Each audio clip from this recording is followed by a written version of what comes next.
好啦，咁啊，今次我哋嚟到呢度呢，咁啊做一個測試。咁啊，今次呢就介紹一部全新嘅Civic 1.5 Turbo，咁啊220 Turbo 嚟嘅。咁啊，但係全新Civic都已經出咗一段時間啦。咁啊，講新車好似唔係好啱時候喎，冇錯，我哋係講一部改裝車嘅。咁其實呢，響呢個各大改裝商呢，都已經慢慢呢，就已經開始研發啊，開始進行改裝呢部新嘅1.5 Turbo 嘅零件啊配件啦。咁啊，今次我哋嚟到呢度車技研啦，咁啊康哥佢哋呢，咁啊已經率先就拎咗一部全新嘅Civic，亦都已經進行改裝。咁啊，首先嗱，我哋外形嚟講啦。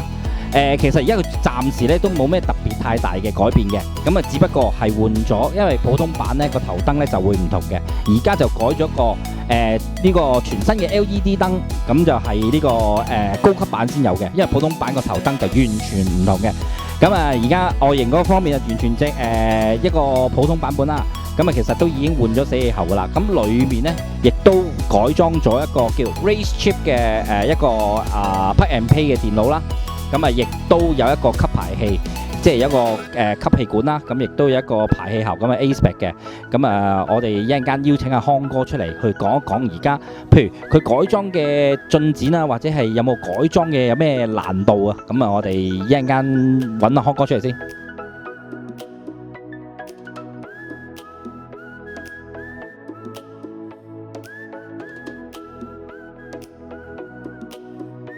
好，咁啊，想問下你啦，咁啊架車而家就開始進行改裝啦，咁啊有啲咩改裝進行咗咧？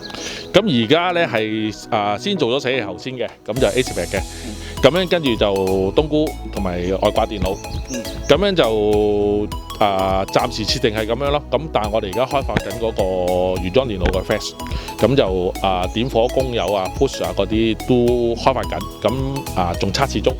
要遲少少先可能有得出市面。嗱，頭先咧你都已經試揸咗架車啦，咁其實而家以一個吸排氣嘅改裝，亦都加咗個外掛電腦嘅情況下，架車嘅俾你反應係點樣啊？個低樓好靚啊！個低樓佢2000零轉就已經去到0.34個巴，就我裝咗外掛電腦啊！你話如果冇外掛電腦，可能得翻一個巴，因為我哋試咗都係一個巴嘅。咁個 boost 大咗，架車自然係大力咗嘅。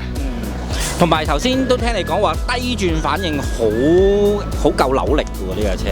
係啊，佢2000零轉已經有0.34個巴，應該係好靚，個低樓好靚。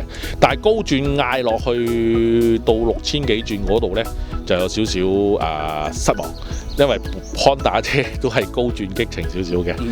咁啊好啦，咁啊我哋再睇下裏邊啦，好唔好啊 ？OK。好啦，咁啊坐咗入嚟啦，咁啊個內籠俾你咩感覺啊，康哥？個內籠啊，咁佢呢隻新款車直頭分開咗咯，之前都仲可以走嚟走去，都可以隔離跨過，而家冇。咁同埋嗰個標板係靚好多，咁同埋好多嘢都觸摸屏啊，咁樣就個內籠靚好多咯。咁但係張凳啊嗰啲，我諗到時如果改上嚟馬力大啊嗰啲，我諗會坐唔穩啊張凳，應該都要換凳係首選咯。呢個係必須嘅。好啦，今日唔該晒康哥你先 ，thank you。